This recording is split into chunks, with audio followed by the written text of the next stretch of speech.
Okay, okay.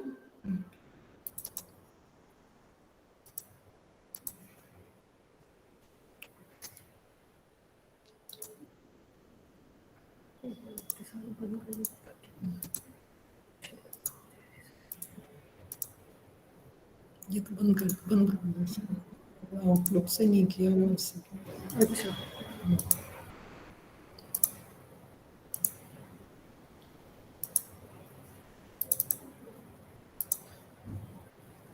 So our MTech student will formally introduce the speaker, and then after that, Sunita madam can take over from there. okay. Are you able to see this? Yeah, we can see the screen. Yeah, it's very clear, and currently it is not in full screen mode. Okay, just a minute. Okay. Now it's okay? No, now also it is not in full screen mode. So just to confirm, while clicking on presentation, have you selected entire screen or just a window? You need to Just select your, window. no, you need to select your entire screen. Then only we'll see the Okay. complete.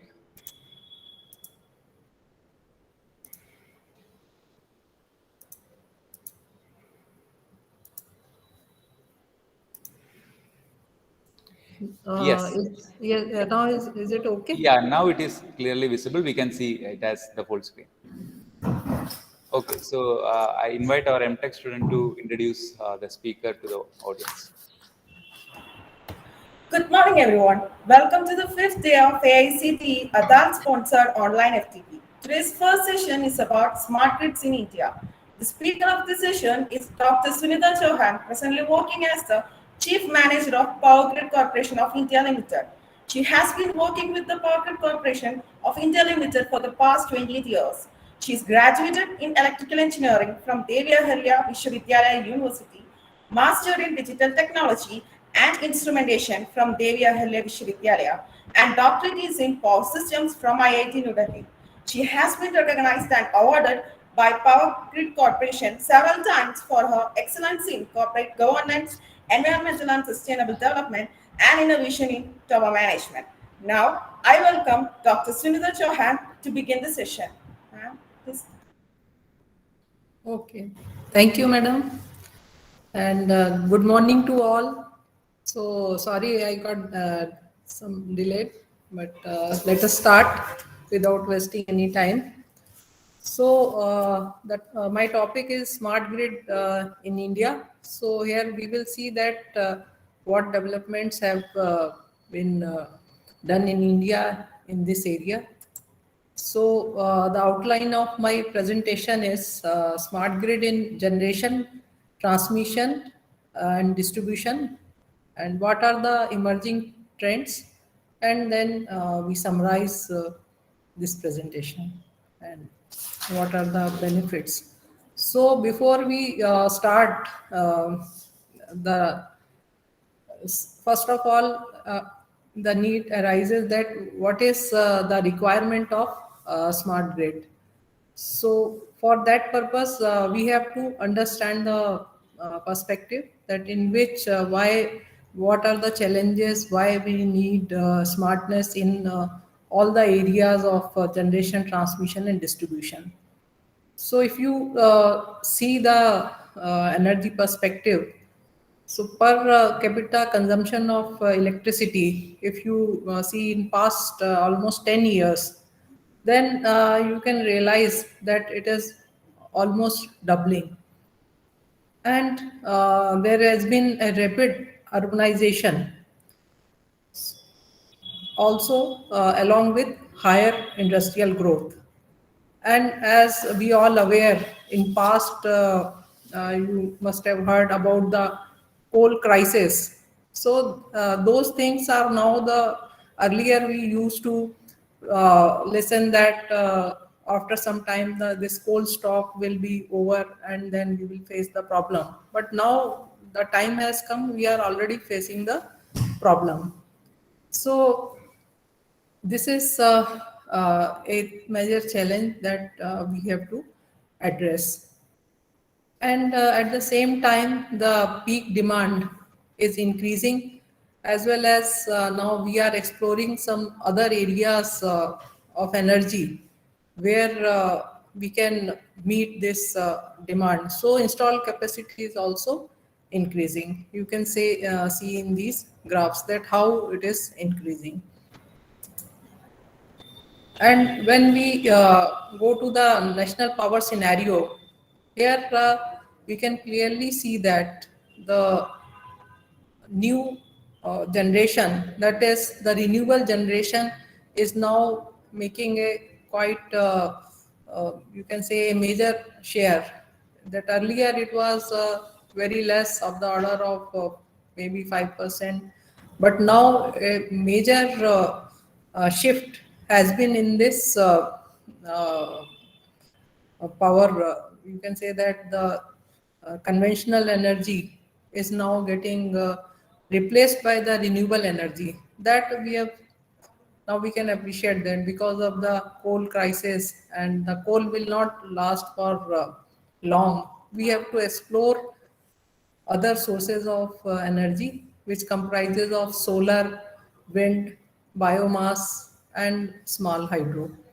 So this energy scenario also now not as before. So now we can summarize what are the challenges we are facing in this present power system scenario. First one is the integration of renewable energy. As you all aware that renewable sources are intermittent in nature and they are variable. It is quite difficult to forecast that when this renewable sources will be available. But the demand will not wait for that. It will take its own path. So this is a quite a major challenge.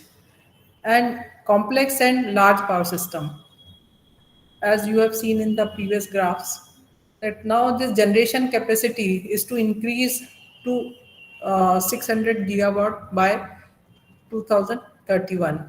So at present it is around 388. It is in next some years now it is going to be doubled.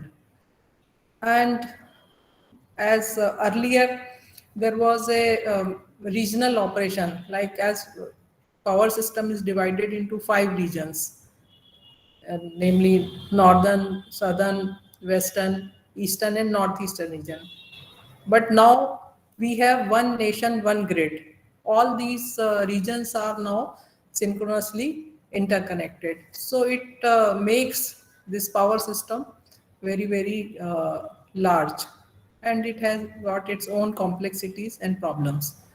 And now the transfer of large block of power across the regions, because as the regions are interconnected, it is a blessing also that because in different regions there are different at the different type the peak will be observed. That earlier we have seen once that when in northern region it was the lowest demand day, at that time in southern region it was the highest demand day. So these kind of things are very useful when we connect the regions, but it brings its own sort of problems also. And on the other hand, if we see the overall power system scenario, the weakest link is the distribution. In transmission, we could achieve some kind of efficiency, or you can say that the losses are purely technical losses and not the commercial losses.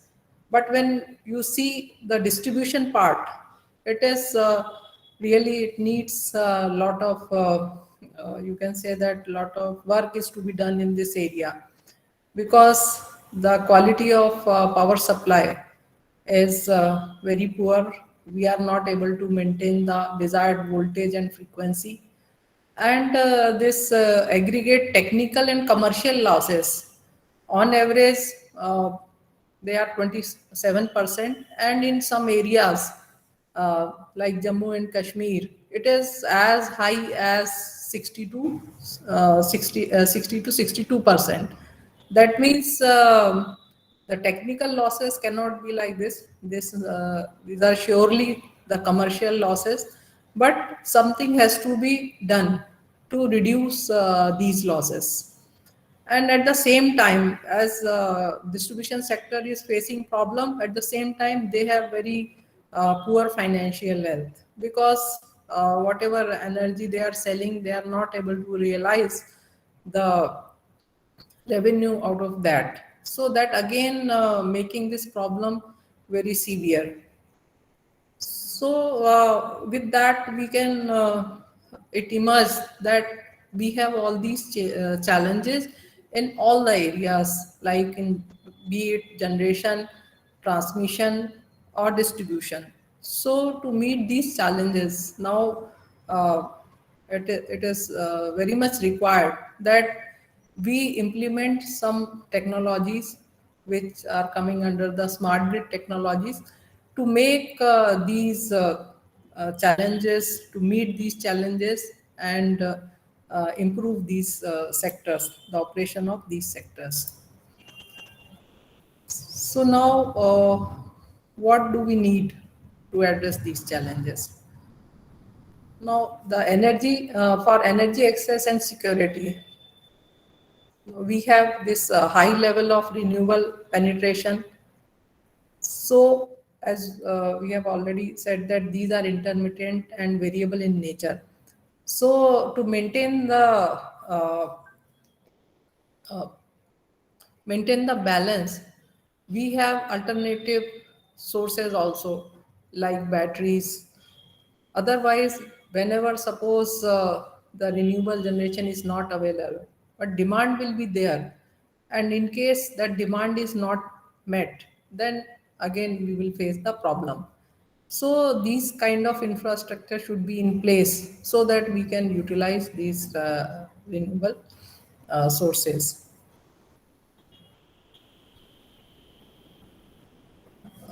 Then other things are that due to the complexity, the requirement is that we should have sensors at all key points, because unless we have the information about the power system, we cannot take any corrective actions. So not just by installing the meters, uh, this will not help.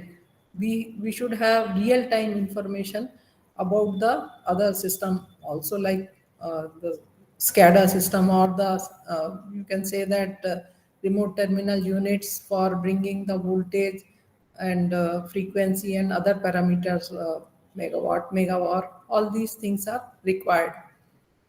And a very rugged communication, because communication is the key. Unless we have the communication, wideband communication path available, it is very difficult to bring the real time view of the system.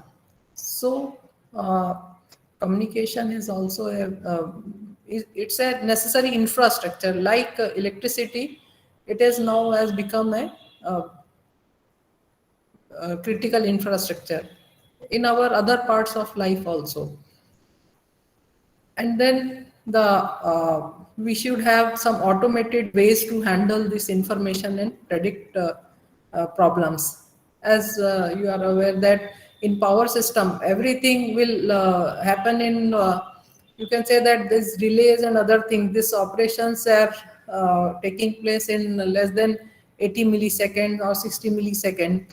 So here we are talking about in case of transmission system and other systems. So the information should be available, and means one point is that after getting the information, to act will be again a challenge. So to meet this challenge, we should have some predictive analysis. That means before the thing happens, we should have our plan in place. And nowadays the technology is available, that in analytics are available. We can find out that if suppose the system is moving in this way, where it will land up. So before it goes into problem area, we can take the corrective actions. So these applications are also required. and then better and automated control of overall network. That means there should be some tools and techniques to control the power flow, like HVDC, or there in operational technology also. We should have like self-healing grids, or some kind of automation. So these are our, we can say that these are our wish list to meet these challenges. And now it enforces that we need smart grid, because these all things are part of the smart grid technologies. So in a way, we can now define, because as we have understood the problems, we have understood the challenges, so we can define that a smart grid means it should provide us to help us, so that the electricity networks integrated with two-way communication between source and the sink, means the supplier and the consumer. And in between, all these things will come: intelligent metering, monitoring. These all things will be in between to meet this requirement. So, means whatever the consumer requirement is there, and what is the supplier can do to meet this challenge, there should be, they should inform each other. They should not work in, you can say that, in isolation, so that they understand each other's requirement and meet the requirement accordingly. Or we can say that our grid technology is 20th century electrical grid, and now it has to integrate with 21st century technology, which comprises of information technology and communication technology. So here, these are the three things, but I think in between the enabler was there, but somehow it is not appearing. Okay, yeah, now. Okay. So the amalgamation of these things, it will uh, make the smart grid. So electrical infrastructure, intelligence, and information and communication technology together will make the smart grid.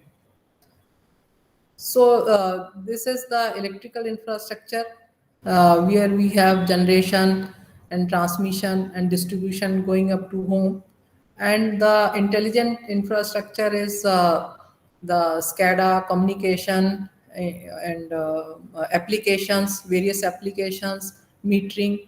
So when they are combined together, it will make the smart grid. So in traditional grid, we can say that some of the uh, these monitoring and other facilities were not available. Uh, to means at some point of time, it is up to, you can say that 10 second or 4 second, this monitoring was there, but less than a second, or the real time, actual real time view was not available. But in smart grid, various elements are in this in all the sectors, various things are implemented, so it makes it a smart grid. Like in case of the generation is distributed generation and renewable, with renewable energy. And in transmission, to provide the less than a second data update, we have a wide area measurement system implemented. And for distribution, it is the metering infrastructure and outage management system. All these things are integrated so as to make it a smart grid. So we will be discussing it in detail. So, what are the benefits, or what are the advantages which everybody is getting when we are adopting the smart grids?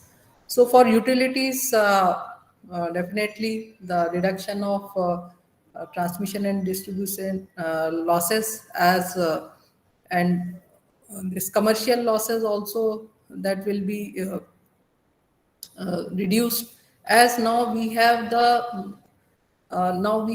more information about the system. We know that where the power is going, who is drawing what, how we can control. So these informations, if available with us, we can take some corrective actions.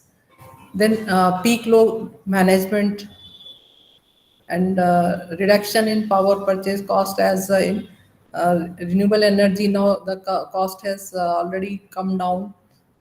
And as we have the information about the loading and other things, the asset management will also be better. So same equipment now we can utilize more. Otherwise, if we don't have information about the loading and other things, by nature of these dispatchers, the electrical dispatchers are very conservative, so they will try to load the system less, because they will not, they are not aware that how much it is loaded and how far they can go. But if they are provided with all these information in real time, naturally the utilization will be better. Then increase grid visibility, as we have transducers and other things at all the locations, and we are getting the real time state of the system. So it provides the better grid visibility, and one can take better action because it provides a better situational awareness about the system. Then with these technologies, we can implement the self-healing grid. That means manually one has not to take any actions. Seeing the condition of the grid, some elements will be automatically improving the situation. And this renewable integration, that means it is helping them to meet the demand when they are having the resource crunch. And for customer, definitely now the government of India also, this slogan is power for all. So how we can meet this thing? Because at remote locations, this providing power is a major challenge. So this microgrid or the distributed generation that help in meeting this dream. And improve reliability of supply, so that actually when we are seeing the demand, we are having means to meet this demand, so there won't be any power cuts. We don't have to maintain the DG sets or inverters. So these are the advantages which the customer will be having. Improve quality of supply, so naturally the voltage and this frequency will be in the nominal range, so we won't be needing the voltage stabilizer which we are using for with our AC or fridge or other things. And with two-way communication, it is user friendly and transparent interface with utilities. That means if any problem is there, so they can log in their problem in web. And we will discuss that what are the things available as part of smart grid for customer. And in future, there will be the choices to consumer, that they can take power from which supply. So these are the futuristic things which may not be at present, but definitely in coming times this will be there. And then the concept of prosumer, that means producer and consumer.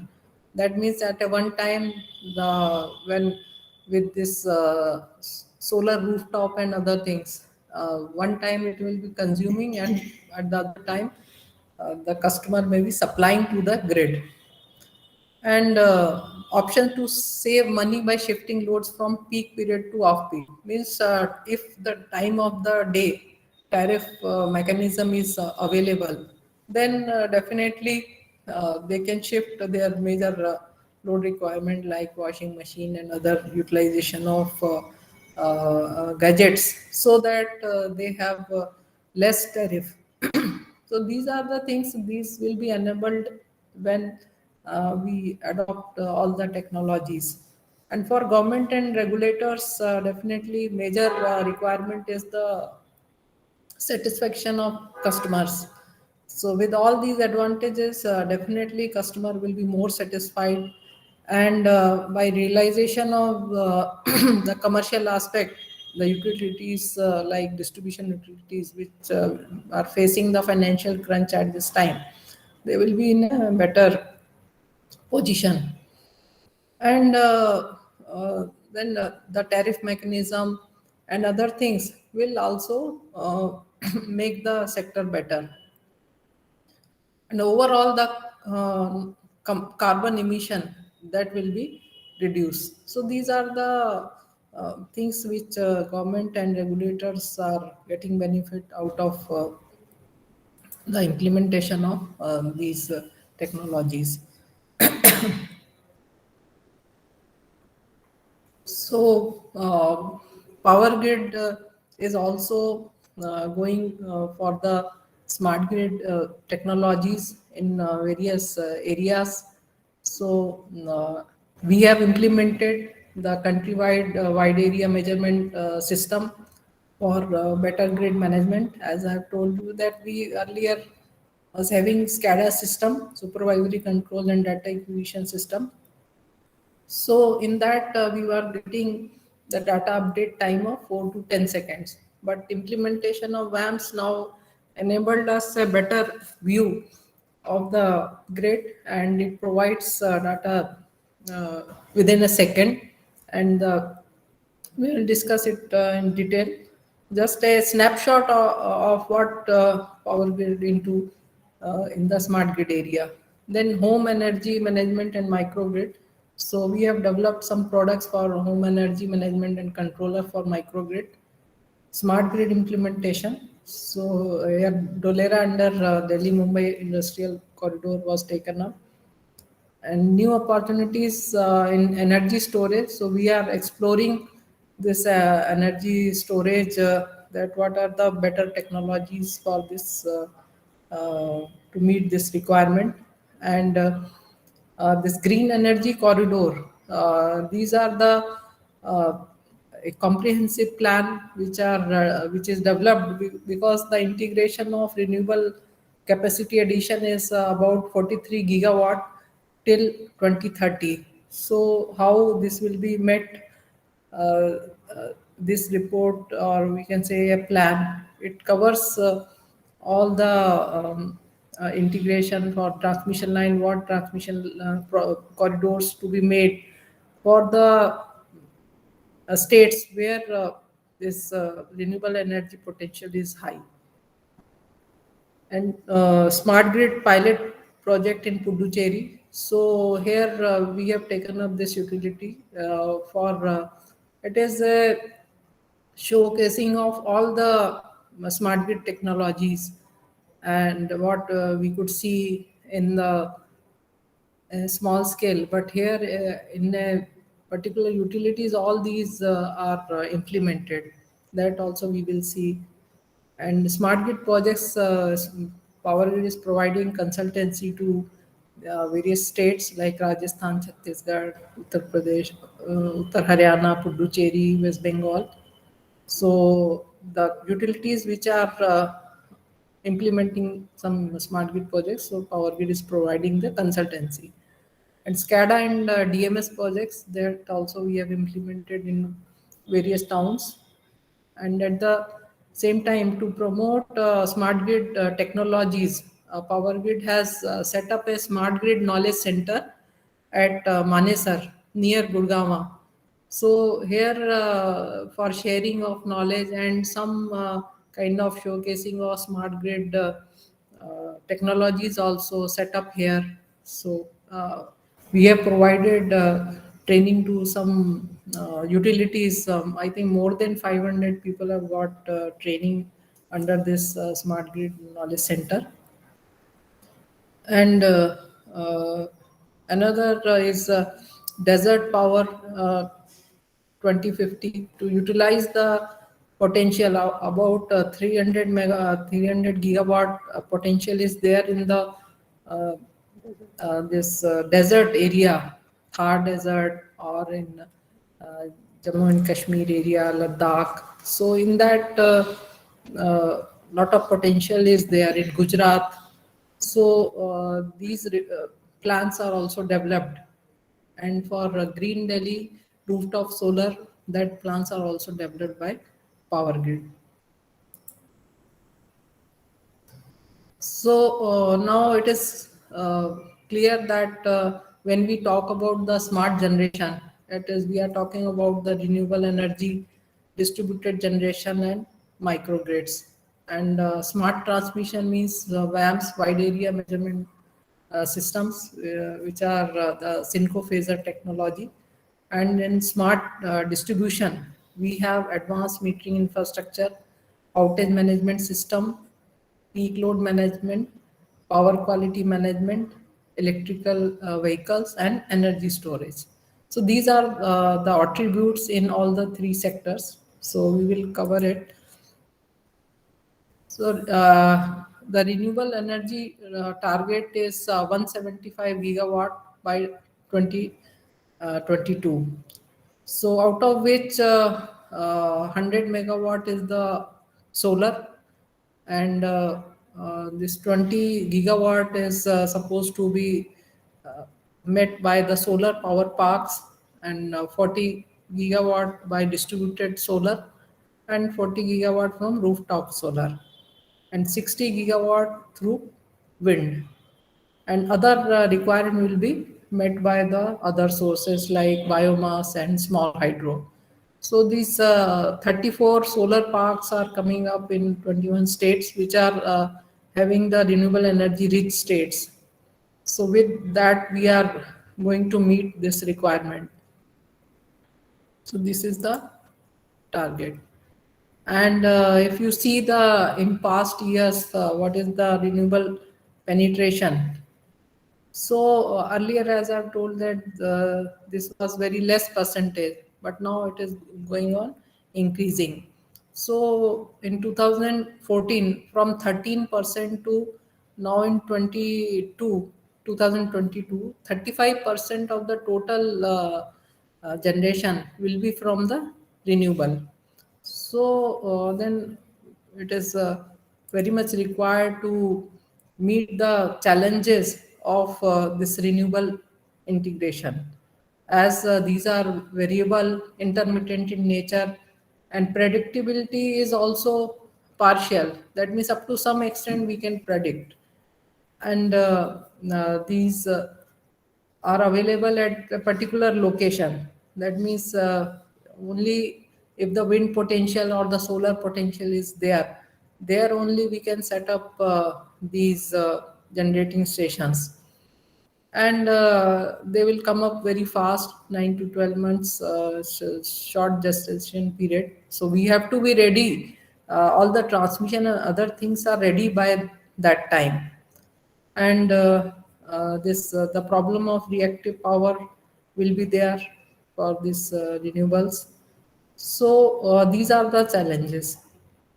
Now, to meet these challenges in grid planning, we have to take care, because by introduction of this renewable, the flow of power will be some new patterns will be there. Sometimes the power flow in one direction because the renewable energy is available. Suppose if it is not available, the power flow will be in the other direction. So these are the other challenges, and uh, this generation variability with various hours of the day, like solar will be available in daytime, or if any cloud cover is there, it will not be available, or in rain will not be available. So there will be various aspects in the variability. And these plants are located mostly in remote location. So we have to bring large amount of power to the load centers, which are at a distance from these locations. Then reactive power management, but this will help us to provide 24/7 affordable and clean power to all. And electrical penetration is also, it will increase by 30% by in 2030, as government is encouraging the electric vehicles. So these are the things we have to take care in the grid planning. Now, how we can mitigate these problems? So we should have the strong grid interconnection, so that we have enough corridors from bringing power from one place to other place. And this generation forecasting for renewable generation is also very much required. Then flexible generation ancillary services, supply balancing, because whenever renewable is not available, we should have this battery systems and other things in place. And we should have these flexible loads, so that if we encourage the time of use, in what time the electricity utilization should be there, so that we will not have this problem of peak demand. So it is almost tapered curve. And this synchrophaser technology, deployment of synchrophaser technology at pooling stations and interconnection points with control center, so that we have a real-time information, and accordingly the generation we can predict that what is that presently, how much is the generation, because these forecasting of renewables, it depends on so many factors like weather, or you can say that real-time information also, it is taking into account for calculation of that in the next hour what will be the generation. So and also a dedicated centers for management of renewable energy, and which are to be integrated with SCADA control centers.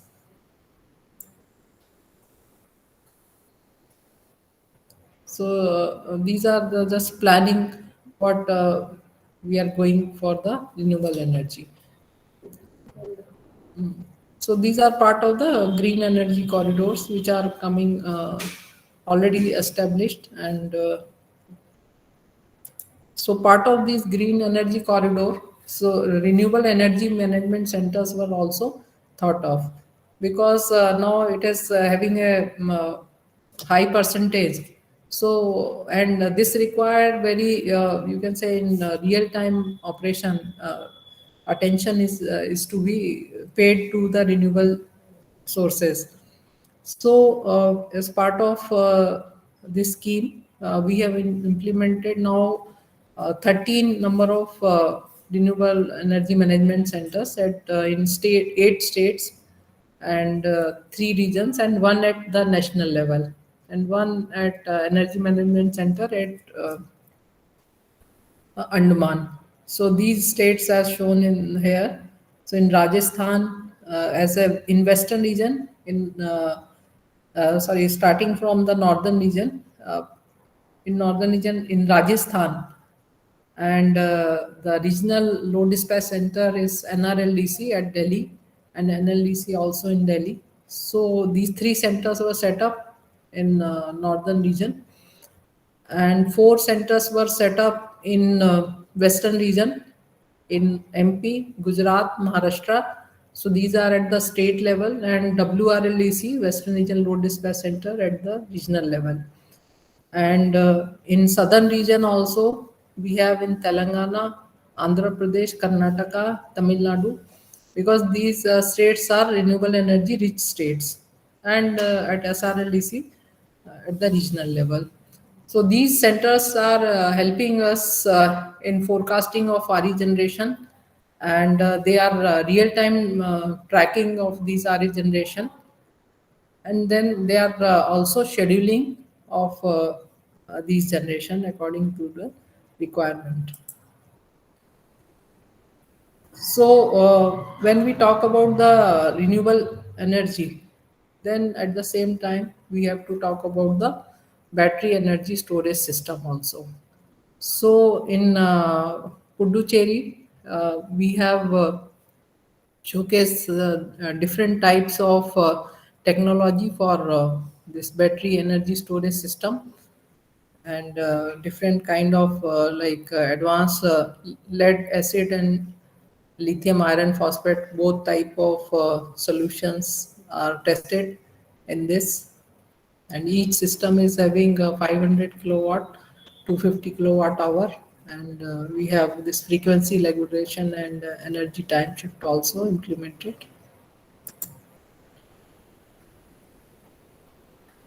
So in generation, as we were talking about the micro grid, so here also the requirement is in remote area we have the requirement of electrification, and because they are lacking all over the after independence, so many years have passed, but still some areas were there where the regular power supply is not there. So this is the major requirement. So, for meeting this this requirement, the concept of microgrid is there, where means at that area, this will be met by the renewable energy or whatever sources of energy available with that. In a small area, this requirement will be met through the controllers. So here we can control the loads or generations according to the requirement. So they will not be connected to the main grid because of their remote location, but they are sustaining on their own. Now comes to the smart transmission system. So first of all, this this transmission system to be strengthened at intrastate as well as at interstate level, so that we don't have any. You can say that the corridors should not be less when we are trying to meet the requirement of electricity from one place to the other place, and the enough compensation like static war compensation or statcoms are provided at strategic location, so that we deal with the reactive power requirement also, and real-time dynamic state measurement like WAMS, wide area measurement system, and a sound or robust communication system should be available to meet this requirement, as we are talking about the data update time of less than 1 second or 25 samples or 50 samples in 1 second. So how this data will be transported to the control center, because at centralized location only we can analyze this data and decide that what is to be done or have the awareness of the system. So a robust communication, wide band communication system is also required. And for this transmission also we need grid scale energy storage solutions. It will be very big, but it is the requirement, as the renewable energy generation is becoming very large nowadays in the grid. And this renewable energy, as we have seen, that it should be equipped with advanced forecasting tools based on some artificial intelligence or something, so that a very clear or very accurate up to uh, accurate, if we get the forecast, then it will be easy to handle the grid situation. So this is just a snapshot that how the Indian grid has expanded. So this is the earlier one in 80s, but now so much complexity have come. So for that, the foremost requirement is the data acquisition, so that at least we are aware of what is the situation at the current, what is the current state of the system. So for that, the SCADA system is also implemented in all the regions. Uh, the first project was implemented way back in 2000 to 2006, and as these are the IT system, so one upgrade has also come in 2015-16. So that upgradation of the system has taken place, and now we are going for the third upgrade. So better is better and better technologies we are providing to the dispatcher, so that in real time they can take a better informed decision.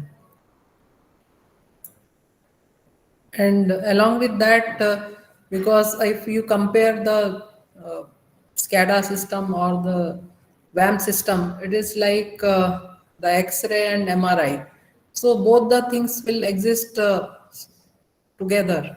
So that if we want to go for the deeper analysis of the system, then we have to adopt for the synchrophaser technology, where we have implemented the phasor measurement units at substations and generating stations up to a particular voltage level. And the advantage we are getting out of this is earlier in SCADA system, we were calculating the state of the system. That means voltage and phase angle. These were means angles are basically calculated. Voltage was also available there by the telemetry, but here we are also measuring the angles. So these are not the estimates; these are the actual measurements. So this reduces our time. Otherwise, we will run the state estimation in the SCADA and then calculate the angles. And that condition, dynamic conditions are also in the captured in the WAM system, because these 25 to 50 samples per second are collected. And now we have the synchronized data also, so we can compare all these data all over the regions. We have geographically distributed area. India is very much geographically distributed area, so now we have the time synchronized data, so comparison between two regions or the data comparison is possible.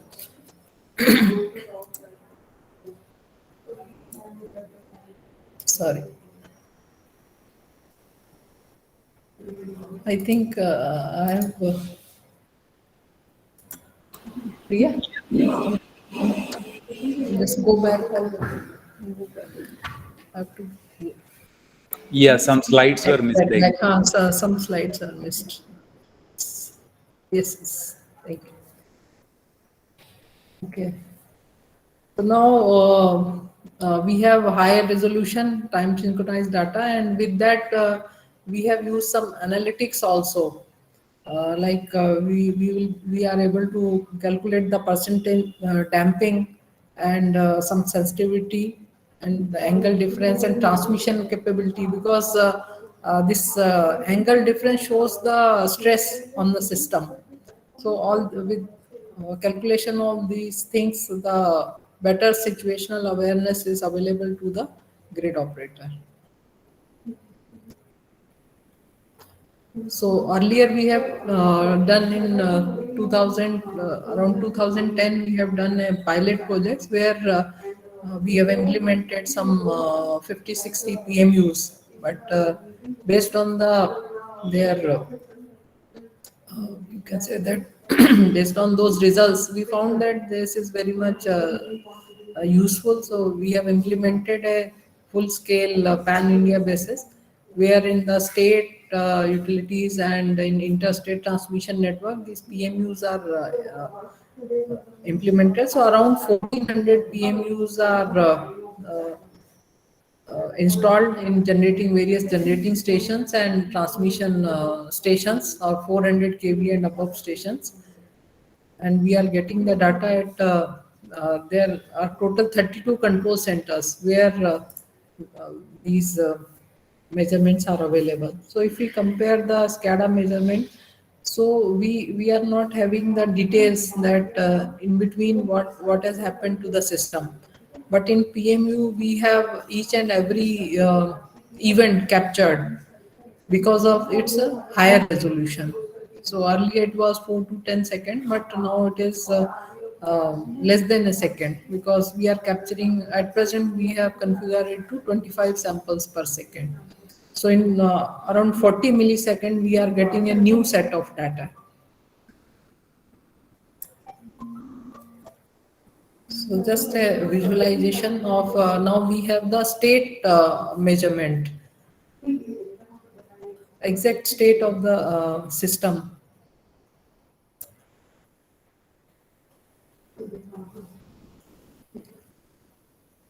Oh, just yeah.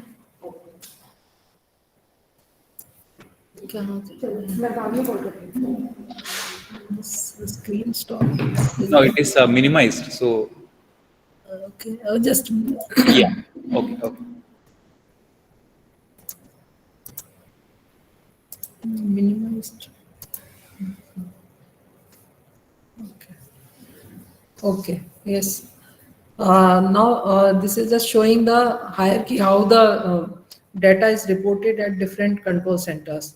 So the PMUs are located at state sector substations, and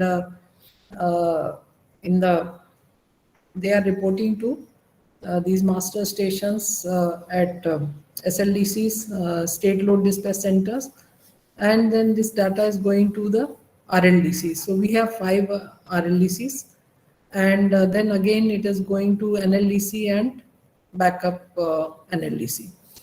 In between, there are some remote consoles also for some utilities which just want to monitor the data.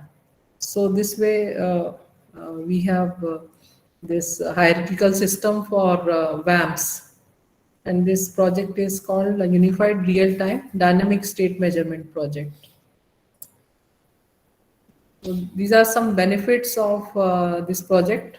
So it provides the better visualization, as the magnitude and angle of each phase, frequency, and rate of change of frequency is calculated in real time, and fast updation of data, because as I've told that 25 samples per second data is reaching, and with that we can detect any oscillations in real time, and we can take actions so that we can have better grid operation. And for renewable generation also, it is very much required, as we have data of this real-time data of this variable sources, and if any critical condition is there, so there is early detection of this condition is there, because we have some oscillation coming in the system, and we also know the source of these oscillations. So we can say that we can take actions to prevent the generation and load loss, and uh, we there are some analytics also by using this PMU data, so which will help us to take some design some protection schemes also for these grid conditions. So these are the analytics which are developed as part of this scheme. So this has been developed by IIT Bombay. I think there were some lectures also from faculty from IIT Bombay. So maybe they must have covered about these aspects. So this line parameter estimation, online vulnerability analysis of distance relays, and linear state estimation, supervised zone 3 distance protection schemes, or CVT calibration, and control schemes for improving system security. These are some analytics which are developed by IIT Bombay for this scheme. So these are providing support to RLDCs and SLDCs, and training and other things were also done for all the constraints. Now we come to the smart distribution. So these are some issues in utilities, that earlier there were manual meter reading, data entry, and collection system was there, and it was leading to the revenue loss, or sometimes if some mistakes are there in bill preparation and other things. So there were, we have heard about the customer complaints or dissatisfaction out of this. And because the persons are involved in that, there can be some uh, pilferage or something is there, or making some mistakes in the, making this meter reading or other things in data entry. And uh, then manual connection and disconnection of defaulter. If suppose if somebody is not paying the bill, and these staff is going to connect disconnect these defaulters. So there were incidences that they have attacked the people who are going for disconnection. So these law and order problems are there, and these defaulters are, they are continue to getting the supply. So if we have some system from control center itself, then we can mitigate this problem. And another thing is incomplete information about the utilization of assets, as we have earlier also discussed, that once we have more information about the utilization, we can have utilized more. So otherwise, and sometimes it is other way around also. Unknowingly, they are overloading the infrastructure. So that is also another problem. Both the problems are there. One is the conservative use of assets, so that the full utilization of asset is not there. Another is the overloading of the asset, which can cause the breakdown. So both the problems are there. So the with the available information, if the optimal utilization can be done, then that is the best. So these are some attributes in distribution sector: advanced metering infrastructure, outage management system, peak load management, power quality management, electrical vehicles, and energy storage. These are all the aspects, all the areas where to uh, make the system smart, we have to meet these requirements. So, in advanced metering infrastructure, we have in home also, we have this home area network, and various displays are there for the various devices, what is the utilization and other things. Then we have these smart meters, and with that we have this data concentrator where this data is coming. And we have this control and commands center, where this all this data for the meters, and for this outage management, billing and customer service, all these data is coming, and these things are available on the web display also.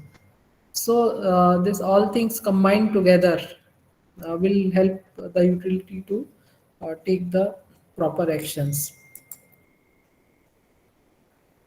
These are some benefits of this advanced metering infrastructure. So the energy audit is possible because all the readings and other things are coming online, and we can take out data as per our wish, and we can observe the abnormal patterns in usage or something. So if some abnormal behavior is observed, we can pinpoint that particular area or particular user. And this outage information is also available. So uh, with that, we can provide some incentives and disincentive by time of use. So, because if in the off-peak period, if some customer draws power, then we should get some incentive. Or in peak period, if somebody is taking, then maybe the cost of power will be more. So these things can be achieved by establishing this advanced metering infrastructure, this tamper detection. If suppose somebody is trying to tamper with the meter, so there will be some indication to the control center that this particular, because these all things are now known to the control center at which point of connection that is already available with the operator at the control center. So any activity happening there, some command is going from that meter to control center. And if the data, whether in particular area data is not available, so that also can be identified and crew can be sent there, and this problem can be rectified. So this fast response will be facilitated by having all these infrastructure. And naturally, once we have all the information about the system, even connection, disconnection also, if we can see, do from the remote, so definitely it will help us to reduce the losses also, AT&C losses, and the billing efficiency will also increase, because now we will be able to exactly find out what are the area which are culprit, where we are not getting the uh, these commercial realization. So with these infrastructure, definitely it is going to help. And it also provides this two-way communication between utility and consumer, because from meter also some data is coming, from utility also this data is means command can go. So it is basically a two-way communication. And uh, like this time of the day and other things, they also provide the consumer awareness. And once they get the incentives and all, they will definitely help us in meeting these energy management programs and other things. And provision of variable price signal, that's we are talking about real-time temper detection, real-time monitoring of load to increase sanction load and reduction of consumption. That is a very typical problem that people they have more load, but the sanction load is less. So because of the different slabs for more load, people try to avoid this. But in the demand, it is already showing, so there is a mismatch. So here, when we are observing a pattern of consumption of a particular consumer, all these things can be set up from the control center itself. So naturally, this aspect will increase the this realization of the energy. Means commercial aspect it will address, and observing real load pattern to reduce losses and increase built energy. Okay. And this already we have talked about real-time load connection or disconnection. If somebody is not paying bills and other things, and if you all to disconnect, so this can be done from the control center itself. So the another application is the outage management system. So in outage management system also, these all things are integrated, and they are um, in the field, all the parameters coming using this communication system. So we have at substations, we have remote terminal units where this voltage, megawatt frequency is coming. And at the distribution transformer level also, we have this field RTUs here. So, and we have different this scheme, so that in case of disconnection from one feeder, if suppose one feeder is faulty, the power can come from the other feeder. So along with that, we have this real-time outage management system, where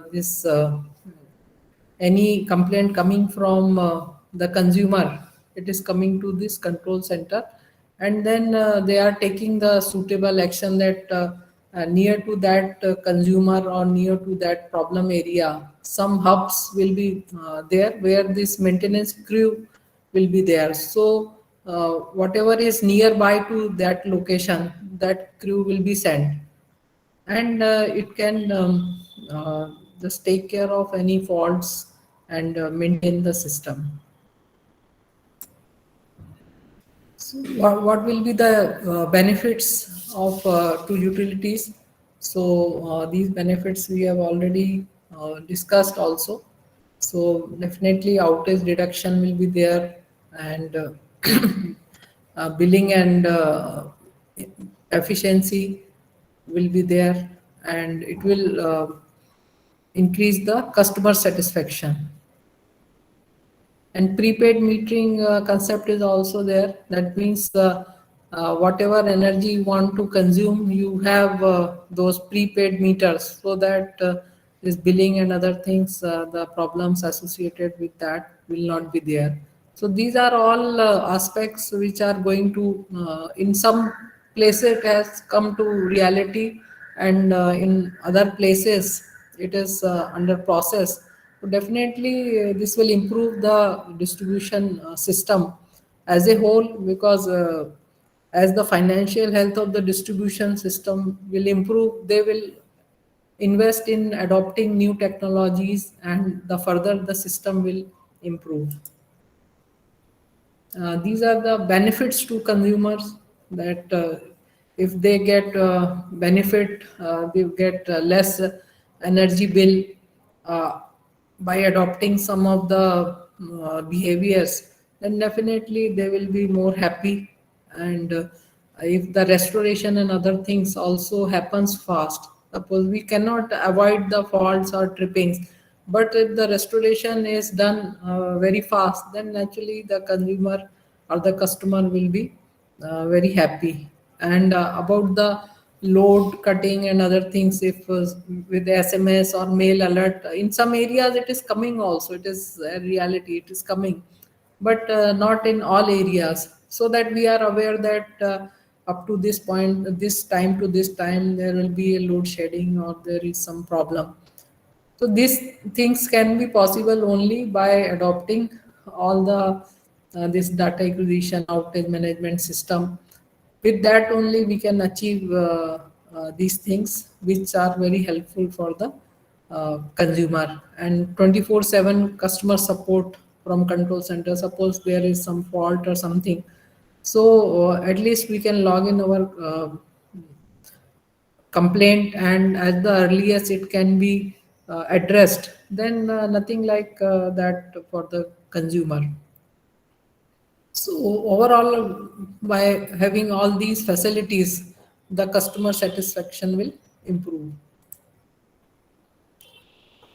Now, in Puducherry, we have done a pilot project. So this is done by Power Grid and Puducherry Electricity Department. And in this, we have adopted what we have discussed here in distribution smart grid, all the technology, and best part is that this is met through collaboration. That means various things used in implementing this project, they are provided by different vendors. So around 60 people have participated. So their technology has also tested, and as a whole, it has become a showcase of distribution smart grid. So these attributes we have implemented in this particular project, this advanced metering infrastructure, peak load management, including demand side management, demand response, outage management system, renewable energy integration with net metering, power quality management, microgrid, energy storage and electrical vehicle with solar charging station, and street light automation. Because it was a small utility, we could implement all the things, because in large utility it will be difficult and to see the benefits. So it has really come out very well. And This has already completed the project, and in Smart Grid Knowledge Center, uh, some kind of all these technology which we have discussed here, and a small scale in the Smart Grid Knowledge Center is also some things are displayed, and this is helping a very easy dissemination of smart grid knowledge. And as I've told you that around 500 people from utilities, various utilities, even India and abroad also, people have visited. So we have classroom training as well as hands-on training for the smart grid technologies. So in summary, we can say that we are moving towards a decarbonization by adopting these technologies in various areas, in various facets of power sector, and we are going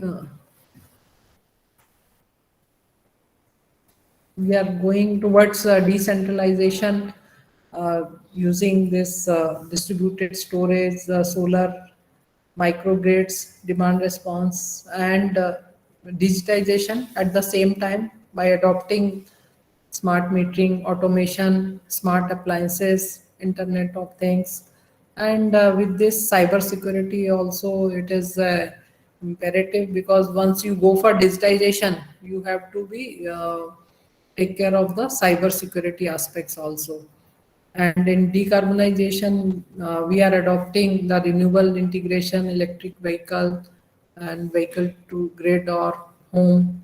So this way, we are going towards a smart grid, and with this, we have to develop the skills and capacity building, because once the people are more aware of these things, and utilities are more aware of the advantages, then definitely they will adopt these technologies, and together we can make the power system as a smart grid. So with this,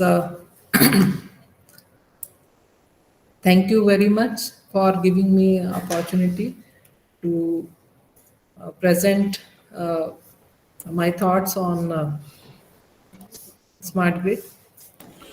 And now we are open for questions. Yeah. So thank you very much, madam, for this wonderful session. So it is very much insightful, and we are glad to see how smart grid is developing in our country as well. So now it is the time for discussions and questions. So if any of the participants would like to ask anything related to smart grid in India and power grid, the how Power Grid Corporation is helping in that. So participants can unmute themselves and ask to Sunitha madam.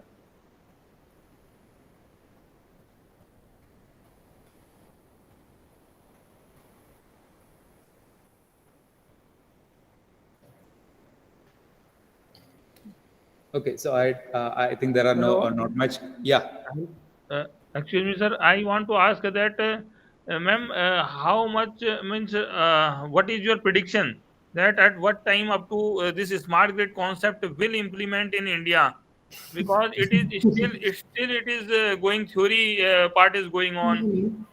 Means from the last 3 years I am searching, hearing about this concept, and I am also working on that as far as security concept is lightweight cryptography is concerned. But ma'am, when will it become reality? On the ground, it will become a reality. What are the time frame you are seeing? You are predicting? I think next 5 years are very crucial, and as the technology is also matured, and the customers and the utilities also, so you can see lot of action in coming years on these aspects. And regarding this cyber security and other things, and now the CEA, Central Electricity Authority, has also come up with the clear guidelines for the cyber security aspects. and these guidelines everybody has to follow. So in smart grid also, this Ministry of Power in their smart grid mission, they have also sponsored. I think in 14 states they have sponsored the smart grid projects worth 200 crores. So these things are improving day by day, and these projects implemented, and REMC like which renewable energy management centers, as Power Grid has implemented in all the 13 states, and with funding from Ministry of Power. So these things are now becoming the reality. And VAMS project also in smart transmission, VAMS project at 1400 PMUs, and it is one of the largest project in the world. Nowhere in other countries this many numbers are implemented, and the this is so in transmission we have reached to some state level, and in distribution also things are improving day by day. So I am very hopeful, and definitely your work will also be useful in contribution to the smart grid technology in India. Thank you. So wish you best of luck. Thank you, Thank you. ma'am. Thank you, ma'am, for such a nice session. Thank you, ma'am. Any other questions?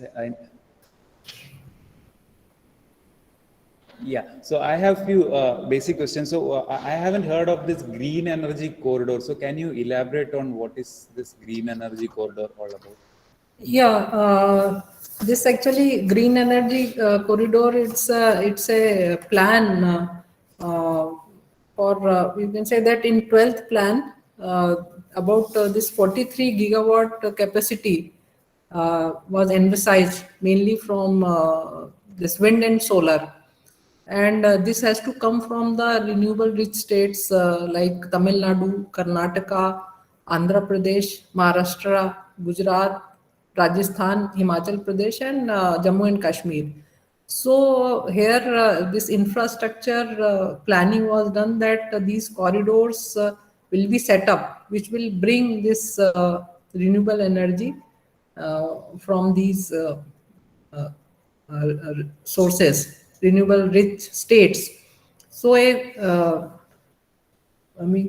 can say that transmission system will be set up, and along with that, to control this renewable energy management centers will be set up, as we have discussed in 13 states. So it So will be a this is already done. Okay, so it is a This- separate transmission system for Yeah, dedicated transmission okay. system for this green energy, to bring this green energy. Anyway, this will be integrated into the main system, but these corridors will help the this renewable energy to come up to the load centers. Okay. So this was the scheme. Okay. Green energy corridor phase 2 is also coming now. Okay, fine. Because this in future also, as you are aware, there's more renewable energy will be there, and it is to be integrated. So for that, that is the plan is under preparation. So this will be like this 100 gigawatt solar capacity by 2022. So for that, 34 these solar parks are set up. So how this solar park energy will be brought to the load center. So for that also a green energy phase 2. Earlier it was 43 gigawatt. For that a system is developed. I think how many corridors were there? Uh, eight corridors were there for that. Okay. And now around 7,200 circuit kilometer transmission lines will be set up in Green Energy Corridor Phase 2. Okay. So it is expanding. Yes. Fine. One more question, madam. So we have the wholesale market for the transmission system. So do we have? So what is the possibility of having a local energy market in the distribution side? So will that be coming up in next years or something like that? So what is the possibility of having a local energy market? So we have the Indian Energy Exchange and PXIL for transmission market and transmission system. So do we have something similar in a localized area to improve the distribution system and so on? That I think I'm not having that Okay. about Actually, my colleague Priya will throw some light on that. Okay. in distribution, with the evaluation of smart grid technologies, we are going to install rooftop solars and battery storage and in the homes also, and we are integrating electric vehicle in the grid. Yeah. Then I think after emulation of these technologies in the grid in distribution sector, we can expect that soon the consumer will also participate in purchasing the electricity and selling the electricity also with the concept of net metering. Okay. So Okay. recently, we are doing some pilots in various states, but not in a full scale. After Okay. these smart grid technologies are implemented, then we can expect that these technologies will come definitely in distribution sector also. Okay. Okay. Okay. Thank you very much. Thank you. Yeah, so with that, we'll wind up the session. So thank you very much on behalf of the department as well as on behalf of all participants present here. So I would like to express my thanks to Sunita madam and for sharing her wonderful knowledge and experience with us. Especially, she divided into 3 sections: generation, transmission, distribution. How we can be smarter in all those areas has been explained clearly, and it was.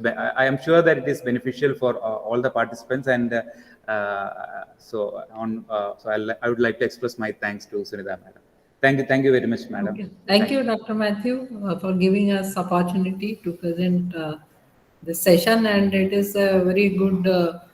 We can learn so many things from you, and means academics and the industry. So Yeah. this kind of interaction must go on. So Yeah. thank you and all the best. Thank you. Thank you very much. Okay, so we'll stop the session now, and the next session will be at 11:15, and it's on addressing power quality issues in smart grids. So the link will be the same, so you can join by that time. Okay, thank you very much.